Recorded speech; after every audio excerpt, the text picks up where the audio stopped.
Sup, guys? Welcome to the PT Good Podcast, where we talk all things ortho, from physical therapy to training. My name's Kane. And my name's Mark. So, Mark, what is on the agenda for today?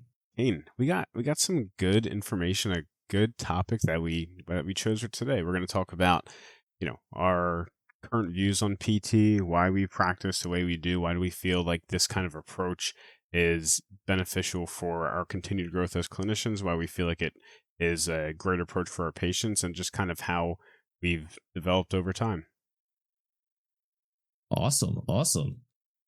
All right, Mark. So why don't you get us started? Why don't you tell us a little bit about how your practice kind of started and then how it's kind of changed over time? Yeah, I mean, I touched on this a little bit a couple episodes ago, but like coming out of school, it was pretty standard. I had some just general ortho exposure, a little bit of manual stuff, a little bit of like MDT McKenzie stuff. I had a little bit of home care experience, but I knew I wanted to do orthopedics and to some extent. So I ended up in outpatient ortho, right? So I started going around to different clinics, helping out. I saw a bunch of different approaches, but a similar like methodology in that people were coming in, everyone came in twice a week. They came in, they did their program, they left, right? Mix in a little bit of hands-on stuff, a little bit of nuance depending on the clinician, but it was very standard. There wasn't a lot that I felt like the patient was interpreting the approach differently. Anyway, so what I'm getting at is that, that framed my first probably up to like 3 years of practice, right? So, after going to a bunch of clinics and seeing a bunch of people, treating, and that was my interpretation, was that, okay, this is people come in, they're coming for the length of the plan of care.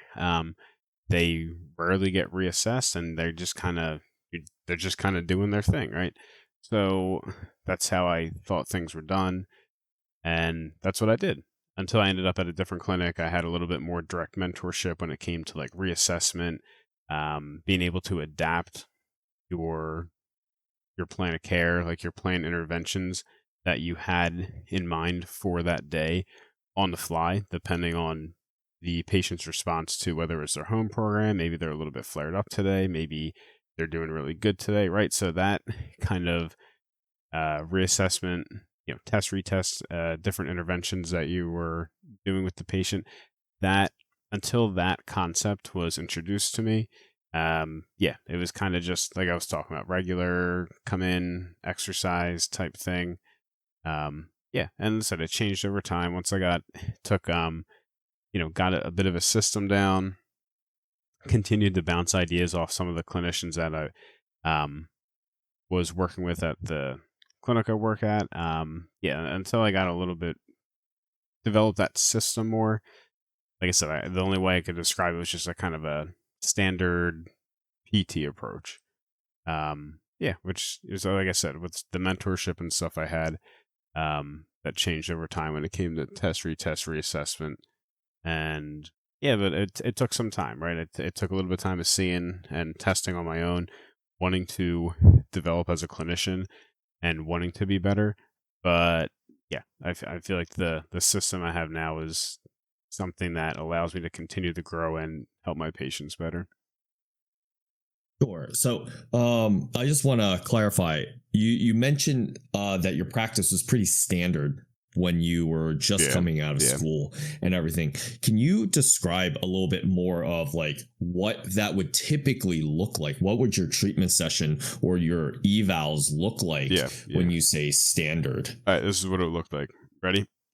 Go in, eval, comes in. I got my checklist: pain, range of motion, MMT, reflexes, sensation, I don't know, regular things, right? And then are you doing overpressure too? Are you checking like how many manual muscle? Listen, man, I wasn't getting too crazy. I was doing everything. I was essentially following the flow sheet in the computer. Just to, I was like, from what I had seen and what I was taught in school, is like, yeah, you got to do all this. You got to be, you're getting all the details. I have an issue with this word. You're being quote unquote thorough, right? But in reality, you're just gathering a ton of information that, over half of it was irrelevant at that point. So you get all this information, and then by the end of it, depending on the body part, like the exercises I was given were essentially the same, because all the other things I had seen to that point were, oh, someone comes with shoulder pain. Everyone got the same kind of exercise. Back pain, same exercise. Neck, toe, ankle, whatever it was. Everyone got the same kind of exercise, regardless of what body part it was. So I just figured at that point, maybe people just get better. This is how it works, right? So that's what I was doing. There wasn't any kind of nuance. I wasn't really linking the interventions I was applying or prescribing to any like certain impairment. And worst of all, I wasn't testing to see if they were working. They would just do them, and then for follow-ups, people would come in. If it was low back or lower, they'd start on the bike. If it was thoracic or higher, arm bike. Then again, they just follow a similar type program just to get the time to be able to bill for a certain amount of units, right? There wasn't much for what I was doing thought process past there, right? So like I said, over time that developed. That's kind of what it looked like for me in the beginning. So it really seems like the biggest differentiating factor from before to now is the individualized care that you're able to give. It seems like you really adapt your practice to whatever your patient's symptoms are, and you kind of just go from there. Yeah, it's not like you have a set plan. Yeah, it's very interesting because I even think like the plan of care and what I prescribe from an interventional standpoint is certainly much more individualized, but my total pool of like exercises or techniques I utilize is probably like 3 to 4 times lower than it was before. Like I said before, it's kind of someone would come in for something and I'd be like, let's say let's say they came in and they were worse. Well, they still got to be here for a certain amount of time. Everyone else is having people here for 45 minutes to an hour, right? Even like, so then you got to figure out like essentially random things I could do that seemed somewhat relevant to the patient so that they would stay, so that you'd get that time. On the contrary, if someone was a lot better, okay, then you got to figure out a whole other list of things that are more difficult for them to do so that they're there for that amount of time. Whereas now, someone comes for an eval, they're at, usually one, maybe 2 exercises for at home. They come in and they're like, hey, I'm 75% better. After a couple of days, their visit might be 10 minutes long. And people see the value in that. It's like, hey, listen, you're better. You're doing this. We don't have to change anything, right? I think of it similar to if they were taking like a medication for some other kind of condition, right? If it's working and you do a blood test or whatever afterwards and you see that the levels are better, why would you change the dosage? Why would you change the medicine? It doesn't make any sense, right? So like I said, it's interesting you say that because it's like you talk about the individualization. I feel like I do, like when it comes to the my like list of exercise I have in my head, it's definitely a lot. It's certainly not nearly as long as like the first couple years I had out. But like I said, what I saw and learned and what I thought you're supposed to do is you were supposed to come up with all kinds of different things a person could do, and they're supposed to be complicated and look cool and fancy, but it's really, what I've learned over time is like you don't have to simplicity and the nuance in like a simplistic approach can yield you much greater results than just, like I said, just doing a bunch of things, even if it looks cool or complicated or fancy. Sure. So one of the things that you mentioned right at the end there is keeping things simple and then keeping things nuanced still. Mm-hmm. That seems a little contradictory. Could you go a little bit more in depth on that and what exactly you mean by nuance, but still keeping things simple? Yeah. So let's just take an example. Someone comes in with, let's say, let's say they just have pain in the back of their forearm, right? Like, let's say we go through the evaluation, we determine it's like, has some degree of cervical component, right? Just within the subjective portion, I'm asking them all kinds of questions. We talked about this before. It comes at frequency, where they feel it, when they feel it, if they always feel it the same, or the days there days where they don't feel it at all, or the days where they feel it worse. Does it ever, the pattern in which it travels, right? Have anything they notice where, it's better, worse, things like that. And then let's just look at our movement screen from there after our subjective. You're going to look at all different kinds of planes of movements, and you're interested in every single movement, how they feel before, how they feel after they do it a single time. And now you're going to repeat all these kind of movements again just to see, okay, where are you at before?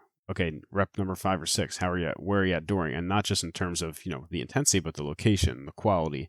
And when I talk about the nuance, and we can talk about the assessment of even just a single range of motion measurement. You could ask 9-10 questions just about that, right? So, and determining the relevancy of those questions, because maybe you determine at that point you don't even have to, you've cleared that movement, you don't have to ask much about it again, right? That's the kind of nuance I'm talking about. Being able to deduce just from the presentation, your subjective, your objective examination, things that are worth looking at, things that you may not need to look at as much, and then the things that you really got to deeply dive into. It's like I was talking about before, like, doing evaluations, and you're just filling out everything. Right now, my eval notes are half as long, if not even less, and the outcomes are, I'd say, definitely better. So that's the kind of nuance I'm talking about. It's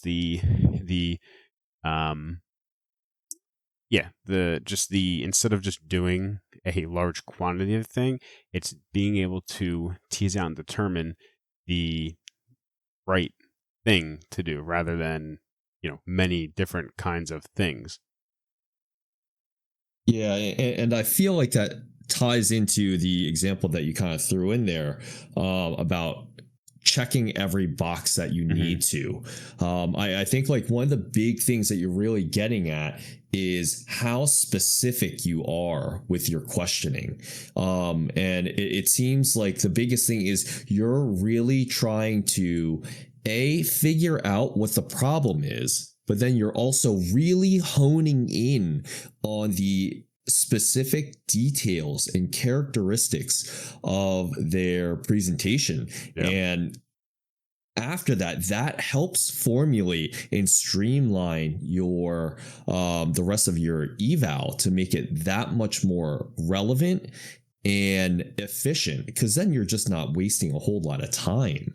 I think that's like a huge thing that a lot of people tend to I actually had this issue with my own evals before, and I've had this issue since like way long ago when I was a student, where I was like, my evals aren't thorough. I just gather the pertinent details. I gather the relevant things, and that's about it. And I'm like, okay, I spend a lot of my time on my subjective. I spend not a whole lot of time on my objective portion, because your subjective is going to determine a whole lot of that already. Yeah, quick side note. Does that word make your skin crawl like mine? What? Thorough. Thorough? Oh. So there's finish what you're saying, then I had the butt in there. It's just like there's a story there. Don't worry. We'll segue into it. But sure. The biggest thing that I noticed was like, I'm still getting results. I'm going to see you again. If I miss something, it's fine. I'm going to capture it again. But I need to make sure that I have the main things that I need to formulate like a plan moving forward and to figure out what's going on. And this entire time I was just thinking, man, I'm not making good use of my time. People are checking so many more things and I'm just not getting to it. And lo and behold, to me, maybe those things just weren't as relevant. Maybe they're just lower on the totem pole and I don't need to get to them right away. And that's totally fine. You can shape your practice however you want to, but for me, I just want to make sure that I capture those heavy hitters, the main things, the comparable signs, the pertinent baselines. If you want to capture all potential relevant baselines on your eval, that's okay too. That's your decision, right? But to me, I think we could make better usage of our time. If we capture the main things, here's what we're going to do for when you're at home. Here's what we're going to do for the next time you come in. And it makes it so much easier because now you have like your main things. Those big ticket items are going to usually, I'd say, honestly, it's going to make up like 80-ish% of your, of the things that you need to know. That's enough of a picture for you to be able to be like, okay, I have an idea as to what's going on. But if you capture all of their potential baselines and like you weren't as, let's say, thorough on honing in on the particulars, I think that leaves you with more information, but more things that you need to sift through and less of a complete picture. Yeah, and when you talk about nuance, like I think part of the nuance and the approach that we use is like you were talking about determining if you want to get every single baseline that you could possibly measure for whatever the person's coming in for, perfect, you can do that, right?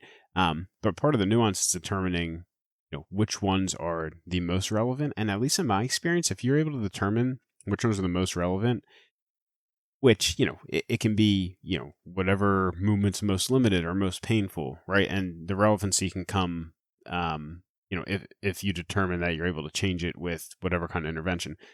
But if you're able to identify these primary baselines or impairments and you address them, in my experience, the other more secondary or tertiary ones just kind of follow along, right? You usually typically don't have to do anything more, rather compared to if you do if you're being quote unquote thorough and you just grab every single kind of baseline you can and then you're doing a different intervention for every single one, right?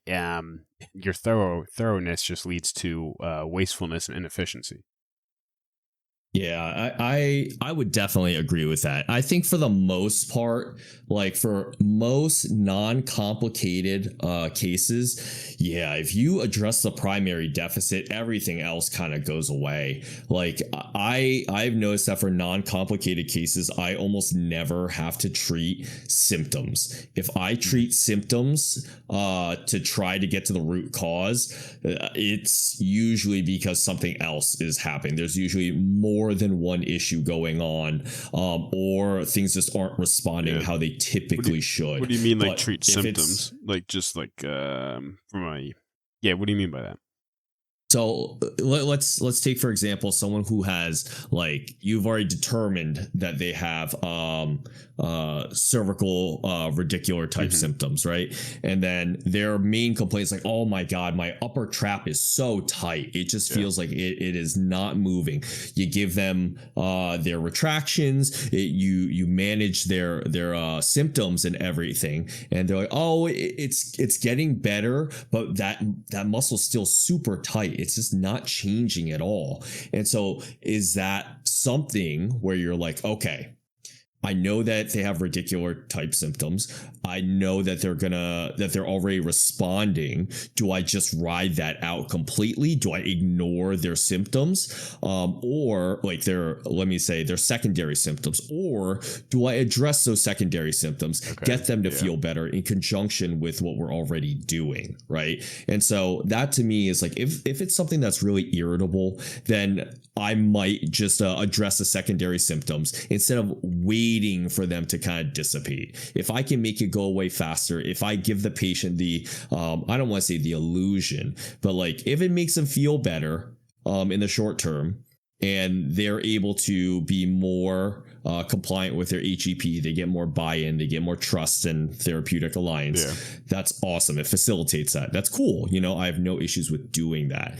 And sometimes when you have a case that is a little bit more problematic, where things just aren't going how you'd expect it to, sometimes you have to do that. Sometimes you have to address short-term things or chase some symptoms so that you can get the other things to start to fall in line. fine. Yeah. And that to me is like peeling the layers of the onion to get to the root cause. Sometimes just like plowing right through it, you don't get that headway.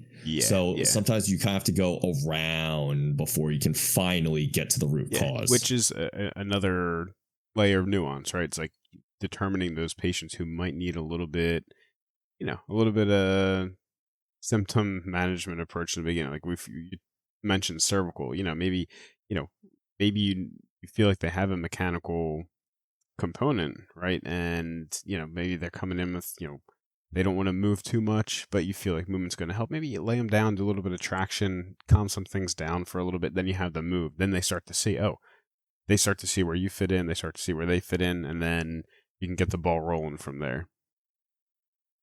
Yeah, sure. And I think that when they can see that you're directly addressing these issues, it tends to make a much more significant difference to them, because then they're, oh no, we are addressing this problem and I am seeing a direct change with this problem. And they're connecting those dots a lot faster.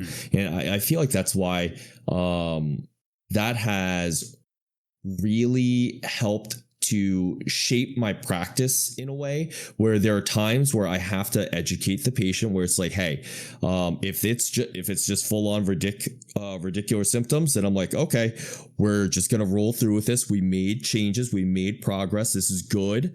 We don't want to push it too far, because the whole issue with like radic is often just like a heightened nervous system and an irritated nerve. And if you continue to irritate the surrounding tissues and structures, you're probably going to exacerbate it. So it's like one of those things where it's like, hey, we've already gotten this far. Let's not get too greedy, and then just continue to see how things ride out.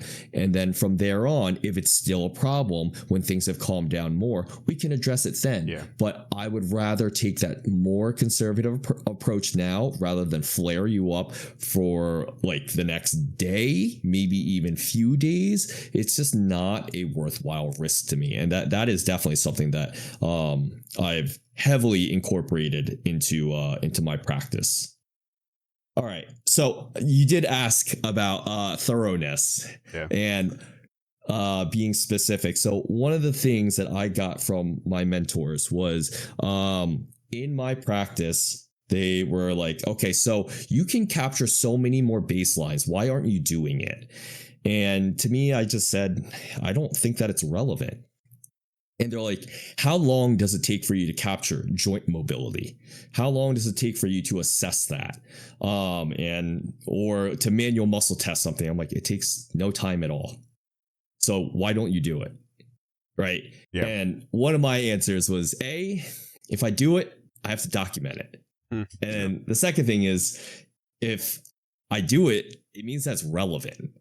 And I don't find it to be relevant. So I'm probably not going to do it at the moment.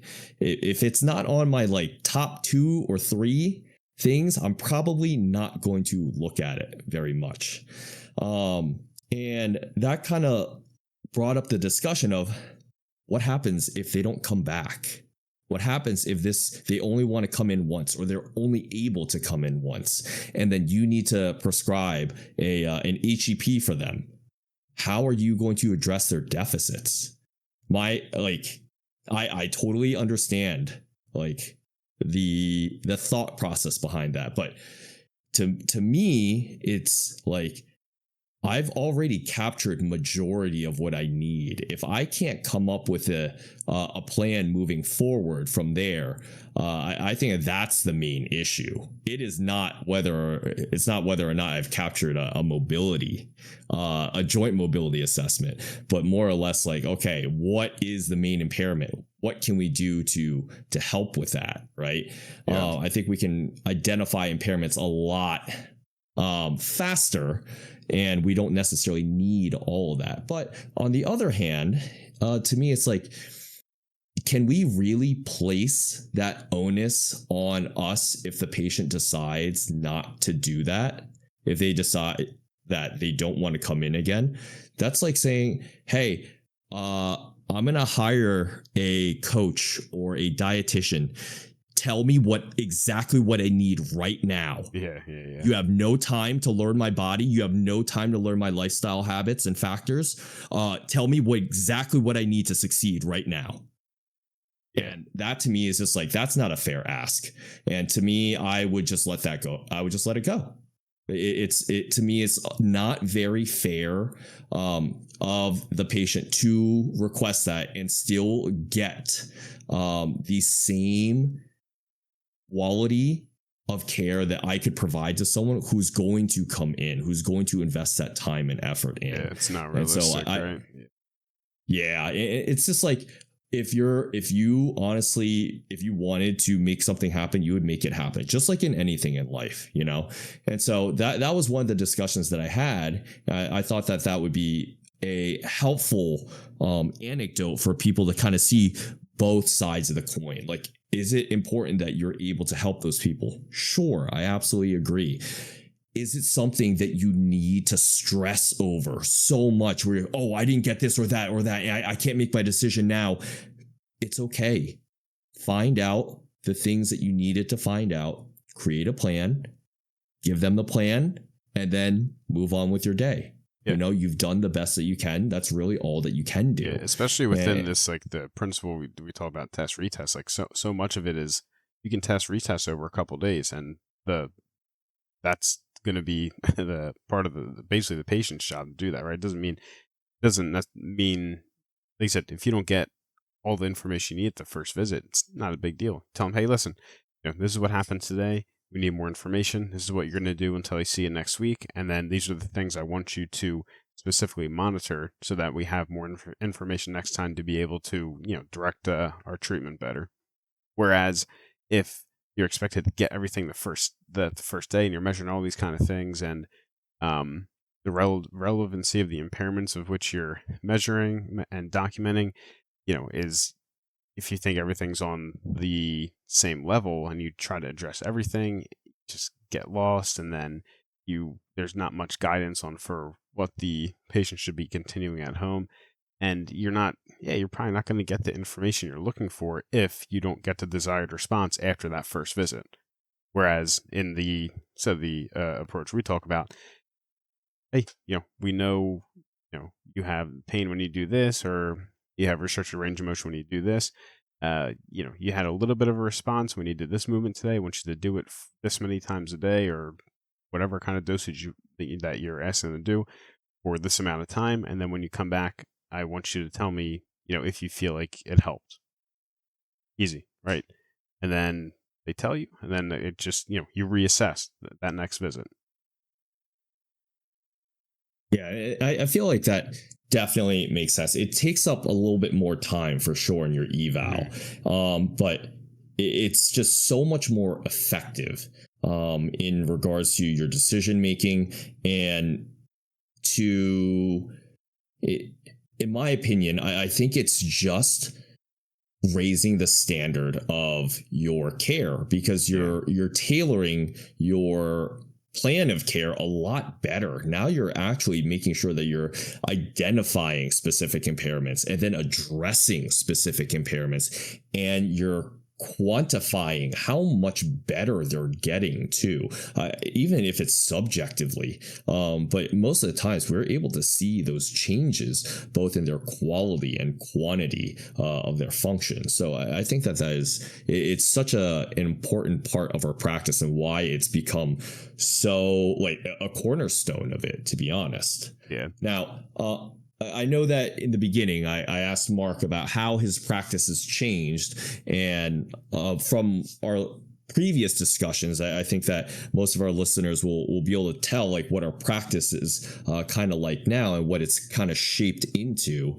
I'll give a brief rundown for my own self, but my practice hasn't actually changed much from when I started compared to now, just because I've had really good mentoring, and I've had really good CIs and professors that taught me a lot of the things that I know. But a lot of these things just usually made a little bit more sense to me to move through things a little bit more systematically. I will say the biggest change that I have made was how much less willing I am to use, or I don't want to say less willing, but I'm just less readily able to jump towards manuals. I just don't see them being quite as effective as I once thought that they would be. And I would try it, and I had some patients that are like, oh, I feel so much better now. And then they come back and they're like, oh, it's back again. I'm like, well, that didn't fix it. And then other people where nothing changed at all afterwards, and I'm like, oh man, so now what do I do? So I use it much more judiciously now. I use it as a way to kind of test and retest to see if things are changing when I apply that input into their system to see, oh, can we actually make a physical or mechanical change through this? And if so, then I'll use it. If not, then I won't. Yeah, and you said this even in like the first episode you were talking about, like you'll look to you use manuals, but then you follow it up with a self-management component. Like you said, if you get like a the symptoms decrease or they go away, but they don't stay away, like you got to find some way for them to do it at home. So you'll use the manuals still, but like, what do you feel like? Continue with your thought, but I'm going to ask a follow-up after, if it just regarding the manuals. But you typically you can still use them, but you'll have a something for them to do at home to mimic the response.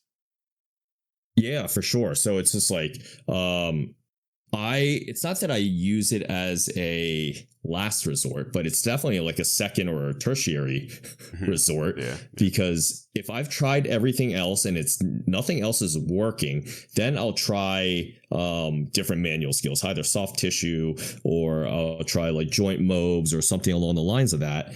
And if something works, I definitely try to give them things to help reinforce that, whether it's their own recreation of the manual technique at home. Like you can have your own self mobs or your own like lacrosse ball soft tissue work. Or to me, if you've gotten things to move better, just give them an exercise that facilitates that improved movement. And that's where, to me, motor control definitely takes or shines there. And that's usually what I tend to do. If I get something to move better and then I teach them how to reinforce that, that's usually going to solve it. It is not just doing a manual technique, giving them a self-manual technique, and then nothing else, right? I am a very big proponent of reinforcing those movement strategies to make sure that they stay and last. And I don't care if something fixes or if it stays good for like 5 minutes or even a day. I want days, weeks, months. That's what I'm looking for. But yeah, what was your follow-up question? Do you feel like you said, you don't use the manuals as much? Is that because you find you can get better results with just, different approach, whether it's exercise or something else? Or is it something where you feel like you're trying to standardize or even like just simplify your kind of, your approach when doing evaluations or treatments? Or is it a combination? So I tend to not use manuals early on, unless it's something that I know is just like tissue or joint based, where I'm like, nah, if I just hit this, it's going to be done. It's a done deal. Yeah. Right. But even then, that's like picking the appropriate patient and stuff like that. And most of the times, sometimes I'll break this rule, but most of the times I will still have them do a self like manual technique. If it's like if I can manip their T-spine and it gets it all better, that there's 2 ways of doing this. I can manip it and then have them do the joint mobs for themselves at home, or I can have them do their self techniques and then see if it improves. And if it does, I don't need to do anything. I don't need to manip them. It teaches them that they don't need to rely on me. And that's like a really big thing, is just making sure that they are understanding that they can treat their own pain, and that I am not here to fix their pain. I'm kind of here to help guide them to that realization.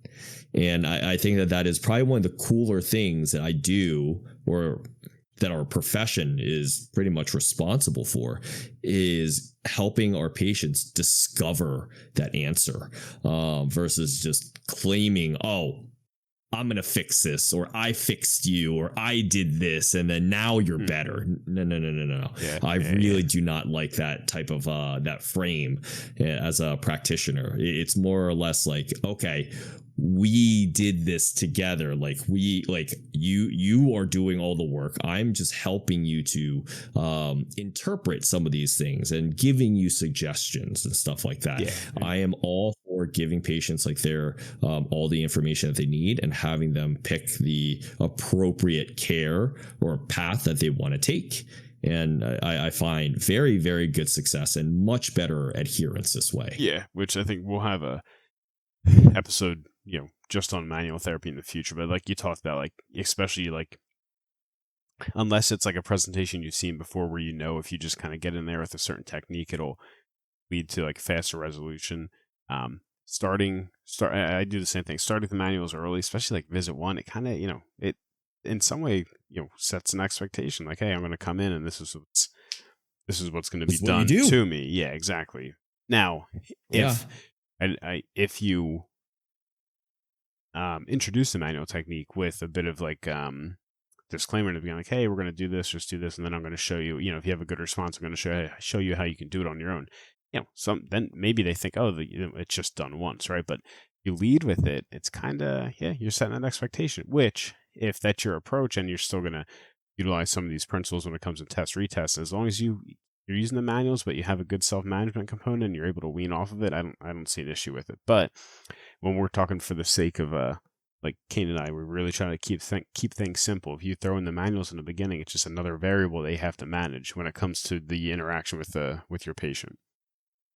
Yeah, and I just want to clarify this, because this is definitely a pet peeve of mine, is when a therapist will say that they're a hands-off clinician. Mm-hmm. I do not like that at all. That is easily one of my biggest pet peeves, because you were taught skills that you should use, hands-on skills, and if they are going to help your patients, you should use them. What I'm saying is not to avoid using your manual skills, but to use them judiciously. Use them when appropriate. Use them when effective. I'm not afraid to use my hands, but it's just something that I notice that if patients are able to do things on their own, they're going to have much more success. I am here to facilitate that. I am not here to carry their entire rehab. Like that, I think is a very, very unfair expectation.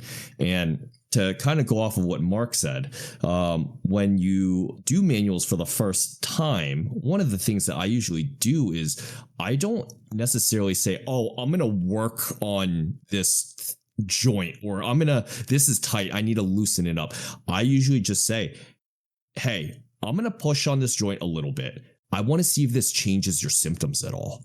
And so that sets that expectation of, oh, this isn't like a consistent treatment thing. This becomes if I can make a change here, then we'll get to see what happens. It's essentially just gathering more information, right? And I think that's just super, super helpful for me to know, like, okay, if I push on this and it moves better, relieves their pain, maybe it's a joint mobility issue, or maybe it's something that just needs to move a little bit more, instead of maybe it doesn't need loading quite as much. It just helps you be able to better deduce things when you think through it like that, in my opinion.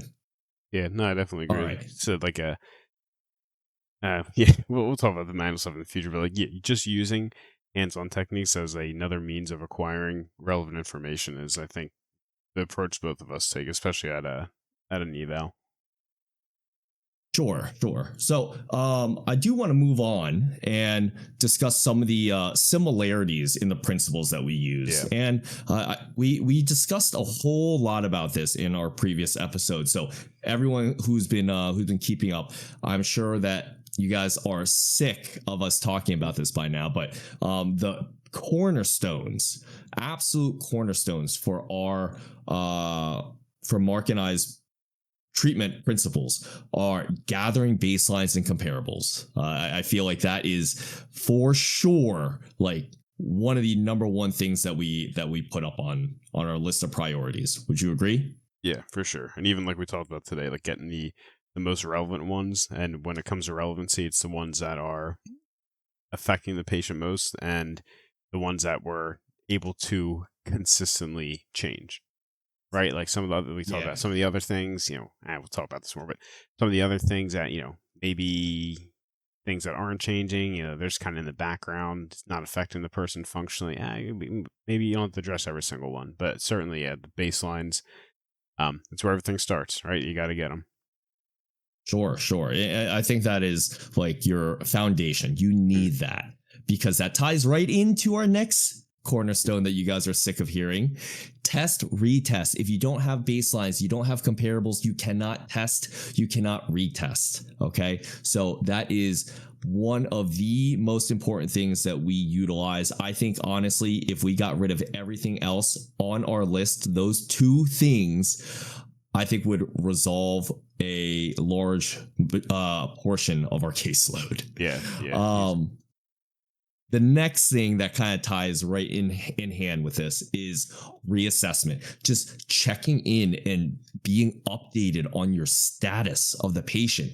That helps you get a much better idea because it all ties back into those first two cornerstones. When you reassess and you check in, how are things today? How have you been since the last time I saw you? What have you been able to do? What haven't you been able to do? Any changes in regards to your symptoms? Now you're gathering your baselines again. Now when you test and retest, you have a different baseline. You may have a different comparable now because they could say, I can do this no problem now, but now I'm having an issue with this. Boom. That's a different comparable now.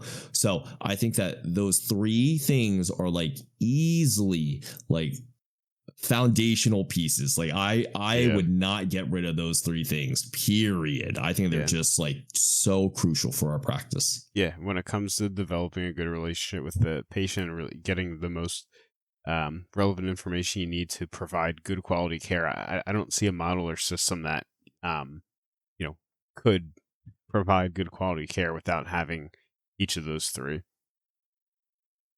Sure. And then the next one I think is very, very important. And it's one of the things that we touched on previously in this episode. And it's this idea of not overcomplicating things. It's something that Mark and I have discussed like ad nauseum, where we are able to figure out what the relevant things are. And it's just like what we talked about in going through your exam, is making sure that you are finding the relevant pieces of information.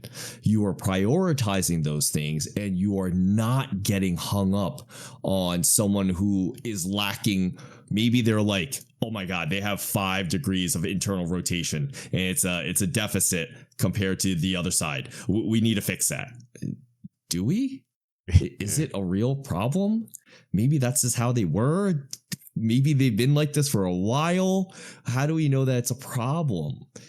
So it's one of those things where it's like, if you find something and you're not sure if it's relevant or not, keep it on the back burner. But make sure that you're addressing the big picture, the big ticket items that are going to get you those changes. And if things aren't adding up, revisit. It's totally okay for you to come back and check in on those the secondary, the tertiary impairments where you're like, okay, I don't think that this is it. This is just it's not adding up. Let's take a look at this. You restore that And then who knows? Maybe it comes back. And this kind of goes back to like treating maybe some of those symptoms and then seeing if it helps you get to the root cause a little bit better. I think prioritizing deficits is something that I've noticed that a lot of people tend to struggle with, and they aren't able to deviate from their initial movement impairment diagnosis, where they're like, oh no, it needs to be this. Well, you tried it and it didn't work. So maybe it's still that, but maybe something needs to give way first. Maybe you got to approach it from a different way. Instead of going top down, you go bottom up, you know? What are your thoughts on that, Mark? Yeah, like certainly, like, especially when it comes to, I mean, easy place to start when it comes to, relevant impairment or baseline is just whatever their chief complaint is. Like, I can't reach behind my back, I can't reach overhead. All right, you start there. As, and things are subject to change, where if you're doing your consistent reassessments, you'll be able to identify those things. Maybe as the primary impairment begins to resolve, some secondaries begin to expose themselves, right? So it's like, maybe it's like, oh, I can't really, maybe the person can't extend their shoulder, right? And then as the shoulder extension gets better, maybe you see that, oh, they barely have any internal rotation on that side, but they weren't able to extend enough to be able to start to reach behind their back, right? So yeah, things can typically fall in line, will follow certain patterns, and you'll be able to identify them as you're reassessing, right? So, the plan can change, but, it shouldn't, usually it's not something where, let's say, you see extension was a primary thing, you start to notice internal rotation loss as it comes on, but they've been lacking 10 degrees of flexion the entire time compared to the other side, right? It's like, okay,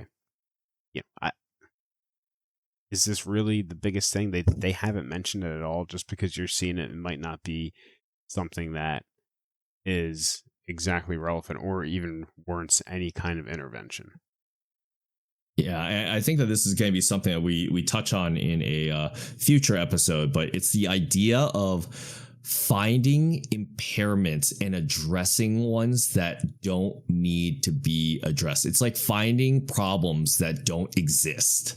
And that is something that I think is a pet peeve of both of ours, because it's just making sure, it's this idea that we're planting into our patient's head that, hey, you have something wrong with you. And that to me is just like, what if they didn't have anything wrong?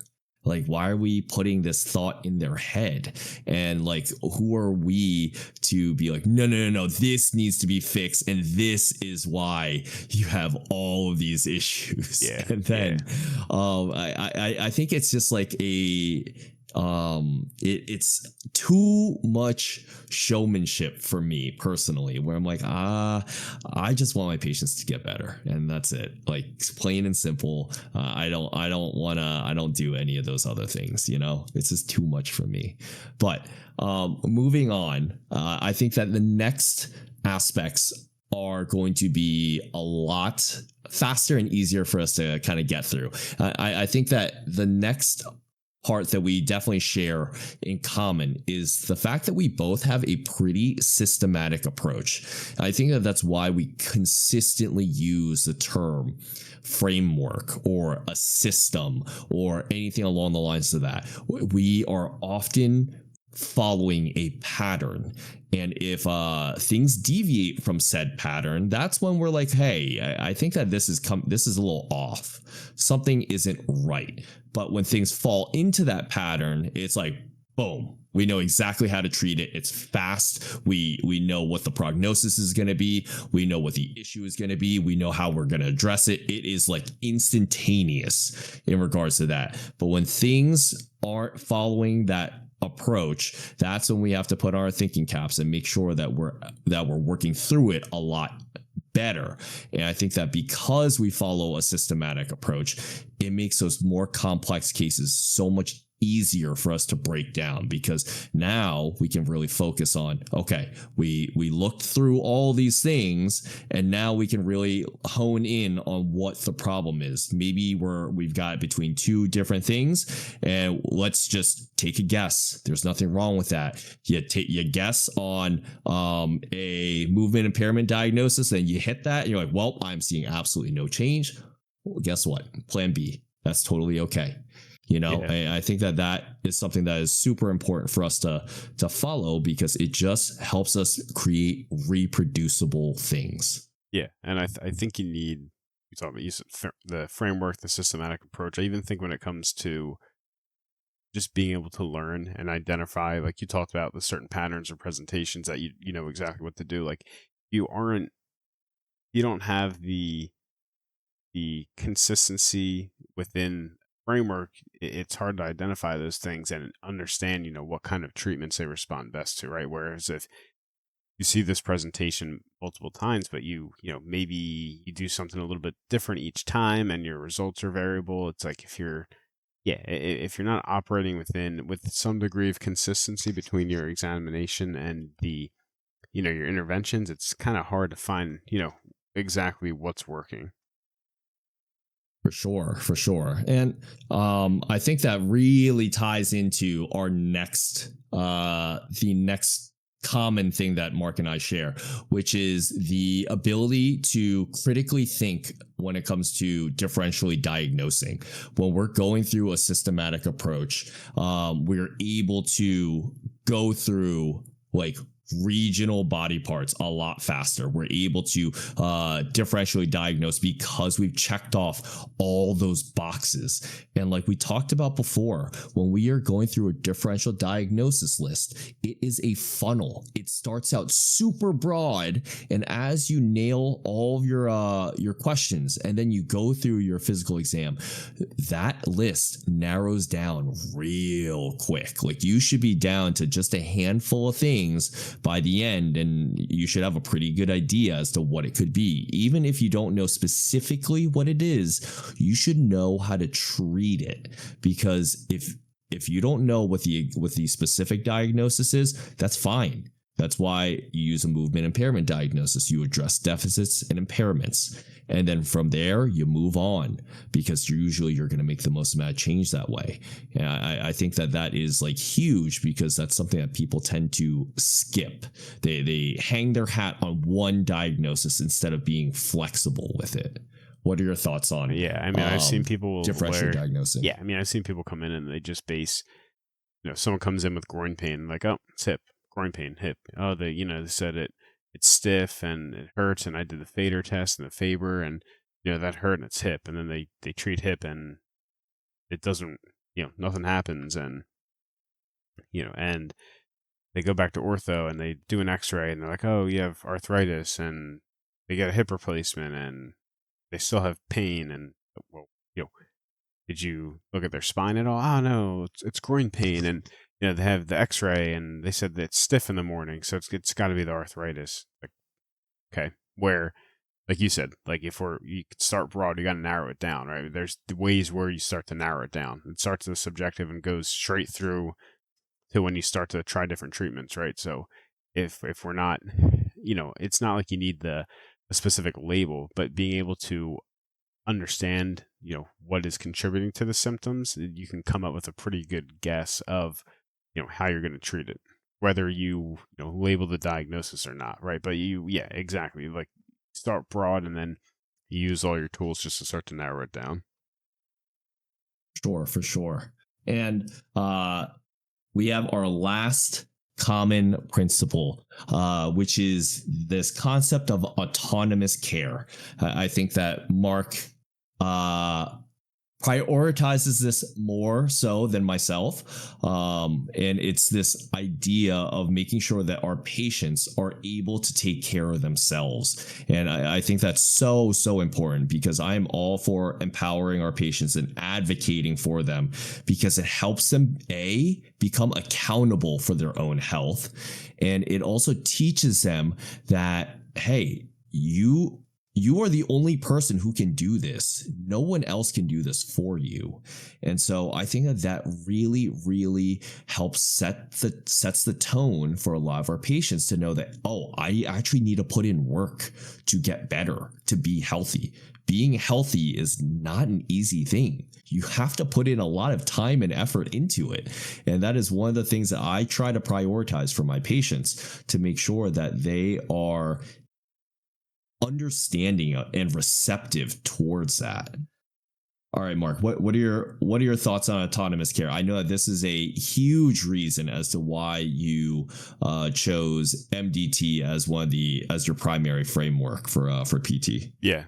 I mean, it's just I feel like we talked about in the very beginning, like the current standard of care PT model. It's just kind of I don't know that people need to be seen as frequently as people are typically seen currently, right? So if it's something where maybe in the beginning, maybe you see them more than once a week for a little bit, just so you're on the right track, but like spacing it out, and there's immense skill in being able to manage patients or teaching patients to manage themselves, right? It's like you talked about, like autonomously, like, sometimes I spend 20 minutes in the session just like, hey, talking about the home program, right? Talking about symptom monitoring, talking about any kind of, alternatives or to any kind of, aggravating positions or movements they were doing, workarounds for that, how to implement their home program throughout the day to manage their symptoms, right? Versus someone just coming in twice a week and, going through their program, right? Like maybe there's not much autonomy in that because the person's required to come to you and do whatever versus, hey, we're going to just take this time that we have today and we're going to talk about how you're going to be able to do this on your own. And there's steps before the person, tapers off, and, they have to earn that autonomy. I have to know that they are capable of it. And that comes from my standpoint when, based on their symptomatic response and based on, if I feel like they are going to be able to, follow the program,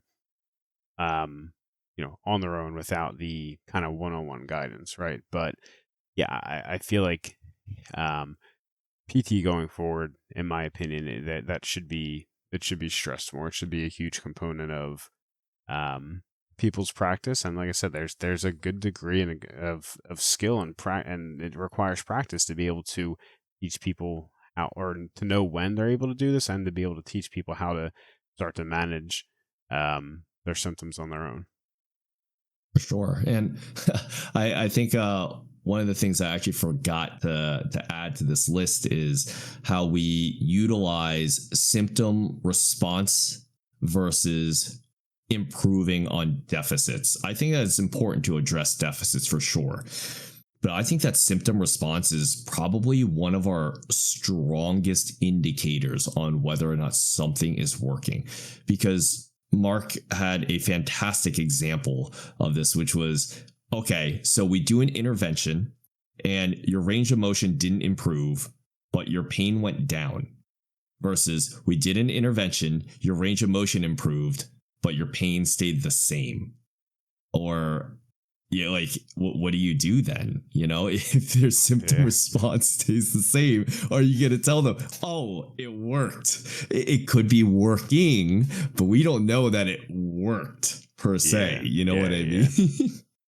Yeah. And like the one common denominator through the kind of approach we use is we're looking to get some people don't like this term. I don't, whatever. We're looking to get a little bit of the buy-in. We're looking to develop that. We can use the school, the research, and the therapeutic alliance, but it's a real thing, right? If someone comes to you and within 45 minutes or even less, you're able to show them how they're able to, reduce the pain they're coming for. I mean, they get it, right? On the other hand, if someone comes in and you just have them move, move their arm backwards a couple times, and you say, oh, look, you can reach 10 degrees farther. It still hurts just as much as when I came in. I don't know how sold they're going to be on that, right? So there's, like I said, that's a huge aspect of this approach as well. For sure. All right. So to wrap things up, I have a list of things that I kind of put together, and just to chat with Mark and see which of these things do we actually use. And I will preface this with, I am a very, very low economy clinician. I do not use a whole lot of anything. Just low economy clinician. That's something I'm gonna refer to you as that from now on. Give me some stairs. Much. Yeah. Give me some weights. A pulley system I'm super happy with, like a functional trainer, super happy with. And table. A TRX. What about table? A table, yeah. I could take a table, a table and a chair. Okay, that's about it. Table, chair. You can take the stool from me. I don't even use a stool in the clinic, really. Right, you want to go every other? You say the first one, I'll say the second, and then we'll both answer. Yeah. Okay. I'm down. All right. So the first one on the list is electrical stim. Right. Yes or no, Mark? NMES, yes, for basically only post-op knee, but TENS, I don't, not worth my time. For sure, and I would agree with that. Okay. I only use stim just for quad activation, and that's about it. Yeah. Okay. Ultrasound. Oh God, no. Let's lump in. Let's lump in laser with it if you want. Oh man, I know some people really like laser and they say that it helps. I do not have enough experience with it to say that it helps personally. Yeah, you're not missing anything, don't worry. Ultrasound for sure, that is not something that I do. Yeah, we don't have ultrasound. We have laser, but it's kind of like, I'm good. My time's better spent elsewhere. Unless someone specifically requests it, because there's a sign at the front door that says laser. That's fair. I'm like, okay, that's fair. Yeah, we'll do 3 minutes. Okay. How often are you stretching someone? Like me manually stretching them? Yes. I don't do that. Okay, yeah, wait. Unless it's like, do you count it if I'm like adding in like something? I'm doing like a, I don't know. Like I'll do like a talocrural distraction with like a posterior glide or something like that, and I'll add in dorsiflexion. That counts as a stretch. No, I would not. That's a joint mode. I'm not sitting there stretching people. Mode. You can stretch on your own time. That's my thought process. The only thing that I remotely stretch is like the quad. After like a total hip. Okay, all right. If we're talking post-op, I think that's about it. Yeah, I'll stretch them post-op. But if it's like, like just, subacute, chronic, acute, like, I don't know. I don't. No shot. Yeah, I'm good. No shot. All right, Graston. Yeah, like, instrument assisted stuff.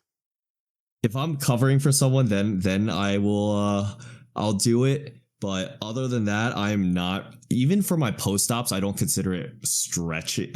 Like I said, only for anterior thigh, but even then a lot of it is just for like joint mobility. Like I'm trying to get more hip extension. I'm trying to get more hip abduction. I'm not necessarily trying to stretch, but if it's there, it's there. Like to me, they can definitely stretch by themselves. Yeah, I'm with you. All right, next one on the list. Graston. All right. What are your thoughts, Mark? I don't really use it. I don't do a ton of like soft tissue stuff, if you will, like things like that. But I also have like this will be another episode too, but like the popularity that certain modalities have gained through social media and like people like just taking like the Graston bar to people's backs and it gets really red and bruised and people think that's like what PT is. I just have like a personal vendetta against that kind of stuff. I think it's bad for the profession and it's just not. We'll talk about this. We got another episode for that, but yeah, I don't find it gives me a bunch of too much benefit clinically. I can't tell you the last time I used. The last time I used it was when someone said they were nice, but they're like, yeah, my doctor said he wants this done, and if I can't get it done here, I'm just gonna go somewhere else. And I knew what they were coming for. It was a simple thing, and I was like, yeah, we can do it. Like, how much it actually helped them, who knows? Because I'm gonna stop speaking there. But that's the last time I used it. That was like 4 years ago. So, I would consider myself more of a manual therapist than Mark might. But I am not a fan of Graston personally. I prefer working with my hands directly. I feel like I get a lot more efficient results. It may be less comfortable for the patient, which is something I have to consider as well. But the time factor that goes into setting up everything, cleaning it up, I'm just like, it just makes no sense. It's a drag, man. It's a drag, yeah. And it does not really save my hands that much. You're still going through repetition. And if you're just using the weight of the tool, that's not a lot of weight. There have been a lot of people that have tried to instruct me on how to improve on my usage of Graston. And to me, I just don't really get a whole lot of it. There are certain tissue types where I'm like, maybe I can buy that it works better, when you have those quote unquote adhesions. But I just have such a hard time justifying that. I have an issue with it too. You talked about I think, would you say showmanship? I mean, there's like this whole Graston thing. Like the tools have a certain frequency, and they just happen to be sold for like thousands of dollars, and there just happens to be a certification for it on multiple courses, and the angle of the blade has to go this way. It's like, give me a break. Come on.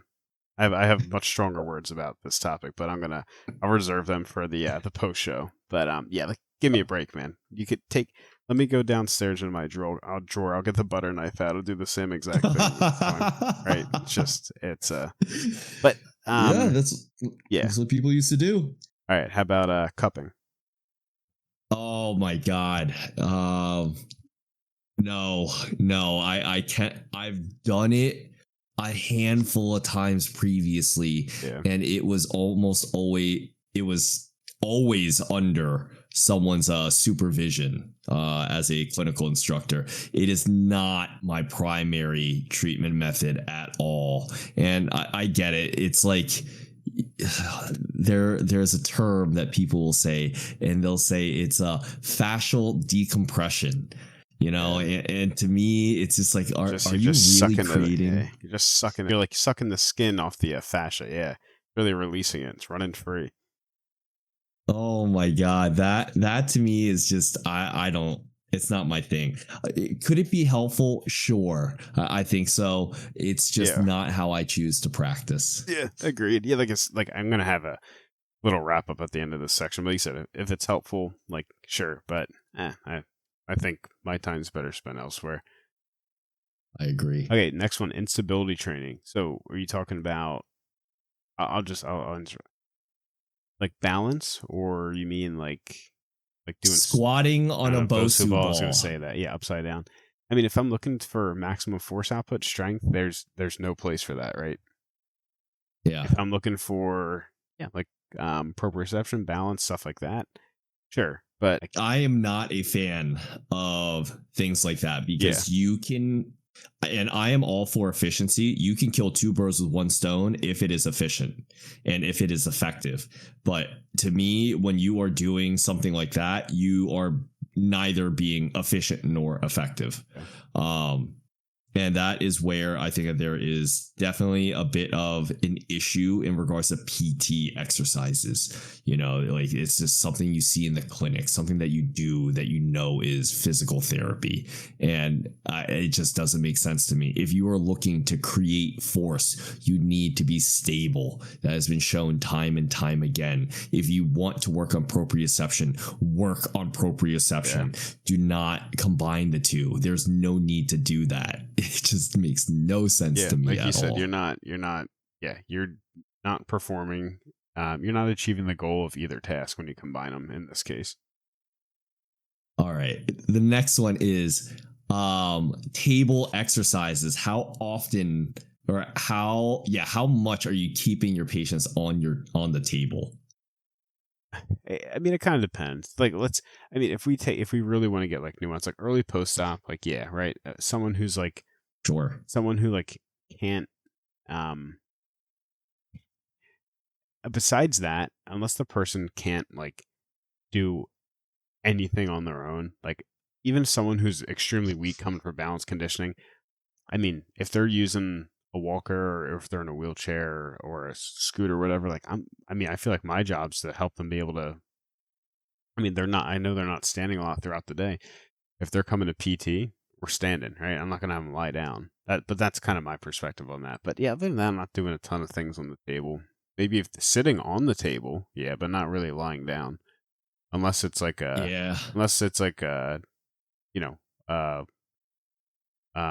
if we're testing out some repeated movements for like lumbar, thoracic, or sorry, lumbar or thoracic or yeah, I guess cervical too. But other than that, not too much, yeah.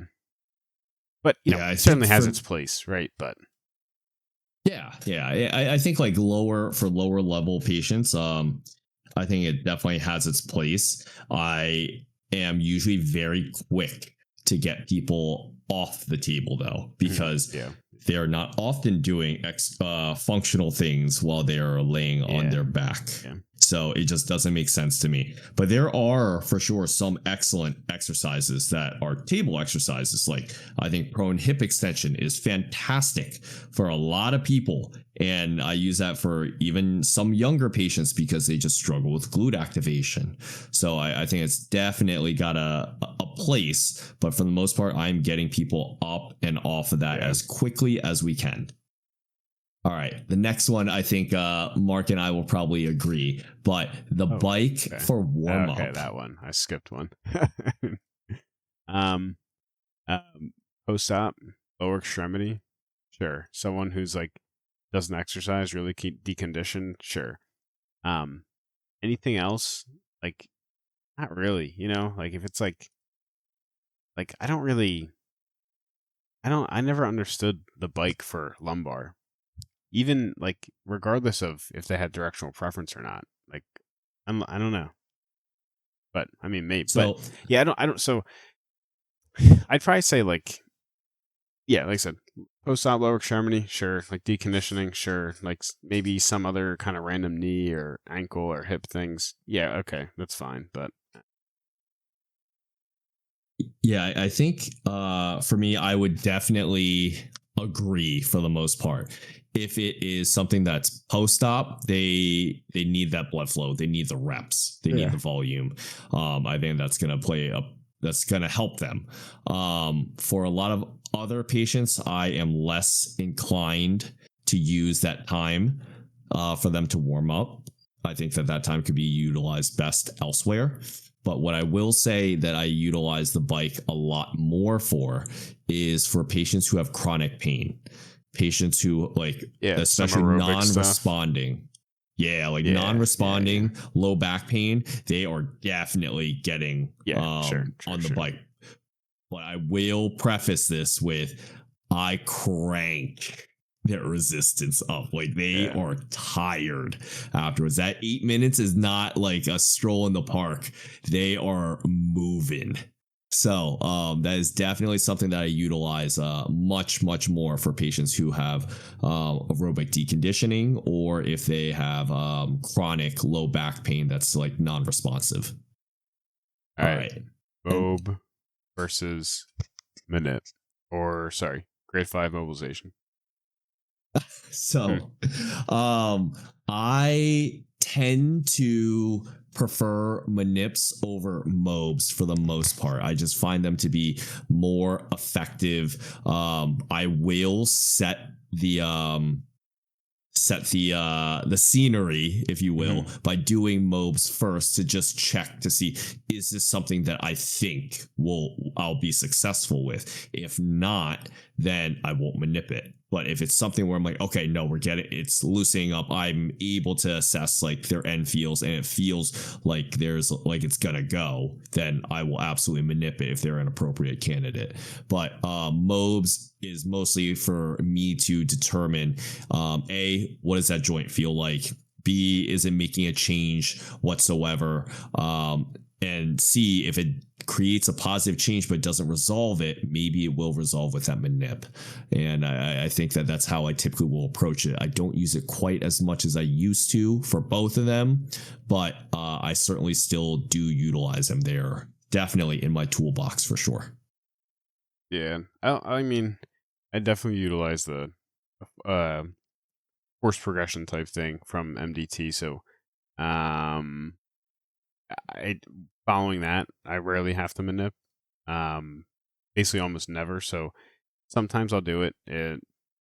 patient's like, oh, I just really feel like my back needs a crack. And if I'm not getting any kind of response anywhere else, yeah, I'll do it. Same thing. Like I've had people come in, they're like, oh, in the past, like I had this neck pain and like came in and they, the PT I saw, they just did this thing and I was, they cracked my neck and then it was back to normal. It was fine. And, I'd be like, okay, here, let me just want to look at a couple other things. And if I don't get the quick response that I had in the past, yeah, I'll manip as long as it's appropriate. But like Kane was saying, like I don't go to it right away.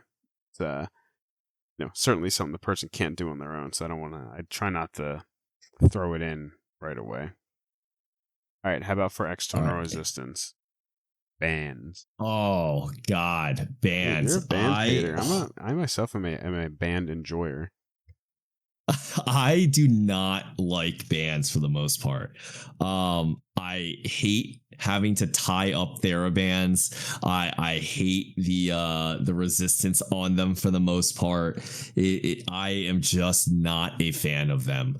I hate that is what our profession has become known for, is bands. Like bands. So I would much rather use weights of any sort. I just you use like ankle weights and stuff you used to. I do not use ankle weights. I'm not gonna lie. I just load people as soon as I can. If they can do a long arc quad, they're getting on the leg extension. So that is typically what I do. But I think the only band exercise that I usually do would be like a no money and maybe a band pull apart. Sometimes like a wall slide. Yeah. Dude, yeah. Those are like two of my go-tos. Nice. That and maybe a clamshell. And maybe side steps. That's it. That is it. Other than that, I do not use bands. Other than that, I am hooking them up to a weight for sure. That is the definite benefit of having a functional trainer in the clinic. You don't like bands, but you'll do a clamshell. All right, man. I don't know if we're gonna keep, I don't know if I can do this podcast anymore. All right, Mark, what about you? I like bands. They're easy to give. I mean, listen, if I give them the patience. Okay, listen. If I want to get a little bit extra tension in there, just a little bit of resistance, and they don't have access to something at home to mimic it, yeah, they'll get a band. If they're in the clinic, like I don't use bands a ton. Other things available, other things I got to do. But yeah, I'll use them. I'm definitely not. Listen, bands and I, we're on the same page. So, yeah. To bands, I say yes. Hi, Kane. The one thing I wanted to say, with this little last segment, we're having a little fun with. But even all the kinds of things we talked about, whether it's like any of the kind of modalities type approaches, stuff like that, at some point there's probably going to be a patient that benefits from it. It sort of kind of fits into our model with test retest, not as much as like the self-management or the autonomous component. But like I said, we're having a little bit of fun with it. We're not, we're just kind of speaking to how, maybe slight differences we have or how we practice, how we utilize these tools. But yeah, there's certainly, cases where they can be utilized and they're going to give patients some benefit. Yeah, I think that this is pretty much to just show that there are definitely similarities between how Mark and I practice and how we view things, but there's also definitely differences as well too in what we utilize in a practical setting. I'm sure that there are similar philosophies, but you just go about them in a different manner, and that's totally fine. Yeah. All right, Mark. Any closing remarks for you? Anything else that you want to add? I'm good. Awesome. All right, guys. Thanks for listening to this episode of the PT Good Podcast. Remember to leave a like and subscribe on whatever platform you listen to. Thanks for listening, everyone. Hope you enjoyed. See you next episode. Miss you, love you. Bye.